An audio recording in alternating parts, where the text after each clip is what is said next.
is the table. I am, I guess you could say, one of the four hosts. I'm brother Alex. That is brother Willis. Gentleman right here is brother James. And this young man right here is brother Ade. And we're gonna go ahead and introduce ourselves individually. Brother James. Brother James. I don't know what I can say about myself. Basically, I've been in the Atlanta area about 17 years by way of Detroit. My background is right now I'm a real estate investor. Before that, I was in IT. Socially, I've founded a couple of nonprofits primarily to assist young men get through college, and we did that by way of establishing scholarships for them. And that's about it right now. Right now, we're trying to do something new here. All right. My name is Brother Willis. You can find me anywhere in Atlanta. I won't tell you where I work at, but you'll discover it in our conversations today. I enjoy long walks on the sand. I like puppies. Moonlight dinners are cool. Your wife will see this. Right. Intellectual. I like to keep my identity, disguised, so what you see is not necessarily what you're getting, but pay attention more to the content of the character instead of what you think the content of the character is. Alright. I guess I'll let you go. My name is Brother Ade, born here in Atlanta. I run a nonprofit called One World Link. We do youth empowerment work. We want to have a global presence and bring young people together to really restructure the world the way that it should be structured. Alright, cool. And I'm brother Alex. Don't have such a long resume like everybody else does. But I've been in Atlanta, Georgia for about 12, going on 13 years. Been here for a while by way of Miami, Florida. Also work with One World Link. And pretty much my focus is also being able to hold intelligent conversations and to get young men to see where they are in life, to be able to actually take time and look and understand what's going on, what's expected of them, and what they should expect of themselves. That's pretty much my focus. I have a background in health and fitness, and some more will come out through our conversation as well. All right, so this is the table. Okay, it's about us men coming together, and you'll see these faces again. You'll see a few more faces. We'll switch out, and we just want to get a lot of men to come together. But the table is about black men coming together to have conversations about what's going on in our community, what's going on in our society, and not just to talk about it, but to come up with realistic and applicable solutions to these problems. Okay, and we're going to start. Our first topic is going to be about what it takes to be a man, and the issue focus is going to be what the black youth's understanding of being a man is. All right, and we're going to go ahead and start. As a matter of fact, tell you what, you give us about 5-7 seconds, and I'm going to introduce another guy to you. All right. We got one more addition. We got one more addition to the crew, and this is Brother Calfani. He's going to tell you a little bit about himself. My name is Calfani Adair. I'm from California, originally from Compton, California. I've been in Atlanta for about 10 years. I'm currently a student at Georgia State University, graduated from Clark Atlanta University. I am Muslim. I live in the West End, Atlanta area, and I'm happy to be here tonight. I appreciate you coming, man. Appreciate you. Good looking out. All right, so we're going to go ahead and start. I personally think, off top, that the main difference is the mentality, is where your head is at. If you are willing to accept the responsibilities that a man is supposed to take on, if you understand what those responsibilities are, and if you're willing to actually perform those responsibilities. Because, the fun stuff, the growing up, the having the parties, the drinking, officially once you're 21, the sex, the girls, the women, any dude who's anatomically fit can partake in old stuff. But it takes more than that than just to be a man. That's my personal. That's my personal. That's my personal. Exactly. I mean, a male is just simply the sex that is usually a little stronger physically and has a penis and can produce semen, can produce sperm. Pretty much. That's pretty much all it is for a male. But a man, as you said, has to take on certain responsibilities and perform those responsibilities. That's what makes the difference. Okay, so what would you say some of those responsibilities are? Um, just to time in on some of those characteristics of it, man. You know, you have to handle your responsibilities first of all. You know, if you go out and you buy something, you have to be man enough to pay for it. You know, it's just like getting credit. You get credit, you have to establish good credit. You have to take credit for one's action. When you decide to go out here and make a decision, you can't blame society or you can't blame somebody else around you for the decision that you made. Be it you made a ill-advised decision or not, it was still your decision. So you have to decide and say, well, hey, I made this decision. I stand behind it, whether it be right, whether it be wrong. I'll accept my benefits as well as my consequences. Then I think, you know, we have to understand your role in society. Like a man has to understand where they fit inside of their home.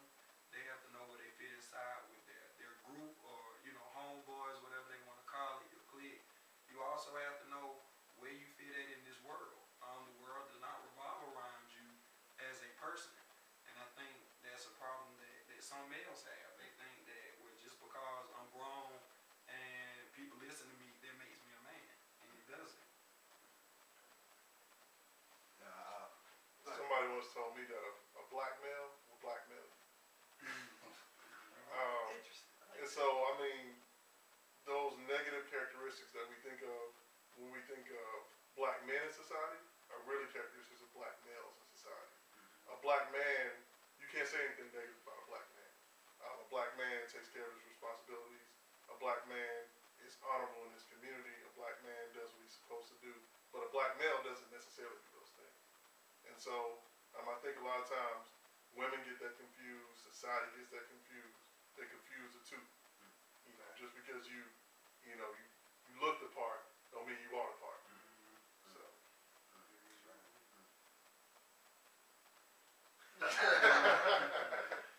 I think that one thing that distinguishes a male from a man is the ability to discern what's right and what's wrong. You know, one thing that you said that I think was the most important thing is that you have to have the ability to know that the world doesn't revolve around you. You have to have a sense that although you have great responsibility, you also answer to a higher calling. You know, there is God that you have to submit your will to. You know, you have to submit to His will, and you have to do what's right.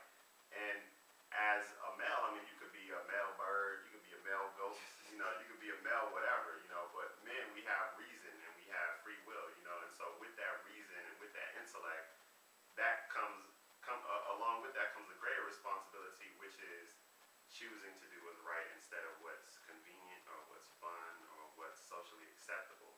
Because the thing is that what's socially acceptable for other people is not always socially acceptable and okay for black men.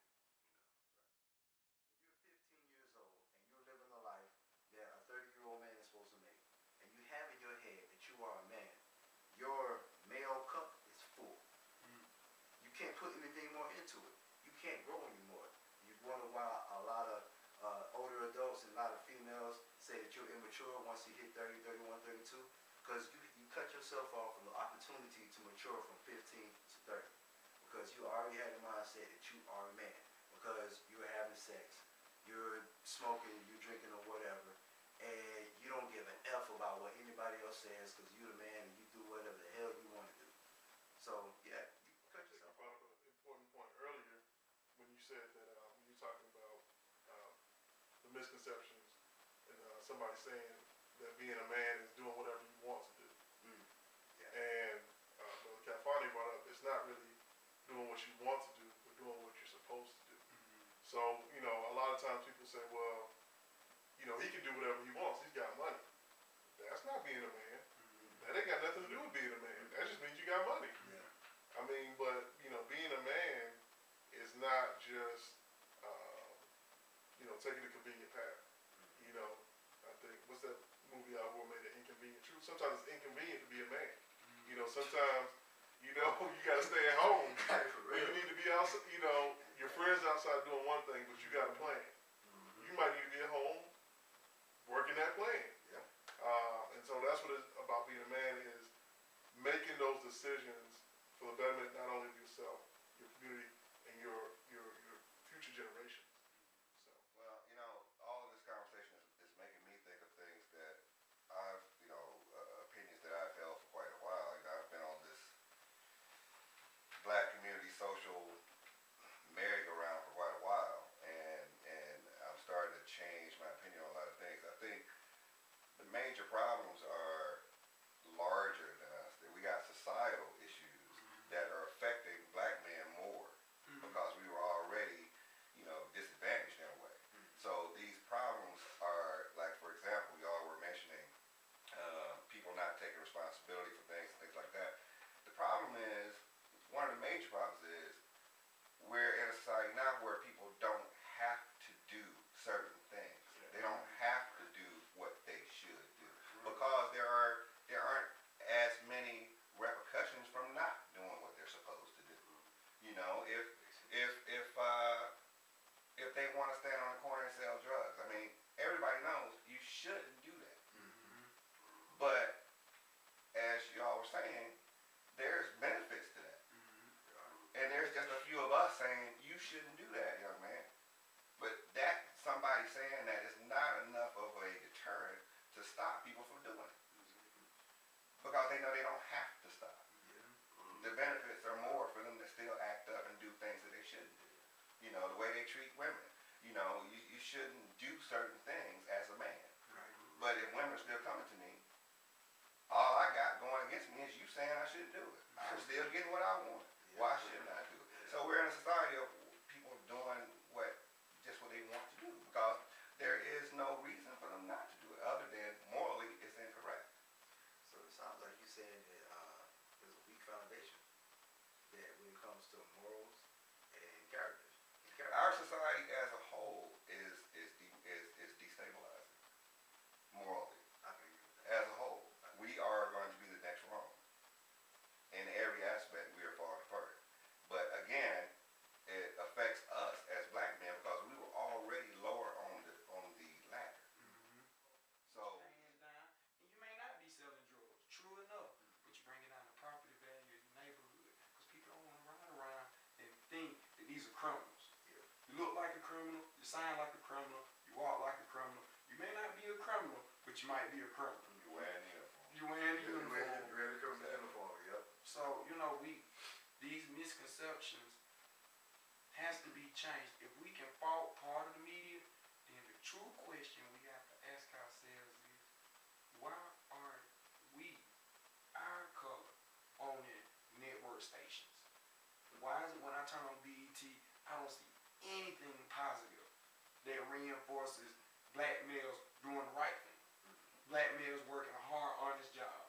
I think the only show I can say that is Everybody Hates Chris by Chris Rock. That's the only show with it being as funny as it is, it always gives those positive influences of a father who works 2 jobs, a father who had children but takes the responsibility. Although, you know, things may not always go his way, he's always sacrificing. But if you're telling me that's only a 30-minute show in a 24-hour rotation, why am I really watching BET? Or why am I letting my child watch BET? And is your child rather watching BET so they can watch the game? Or are they watching BET so that they can learn something about their heritage, about being a black man? So those are just some of the misconceptions.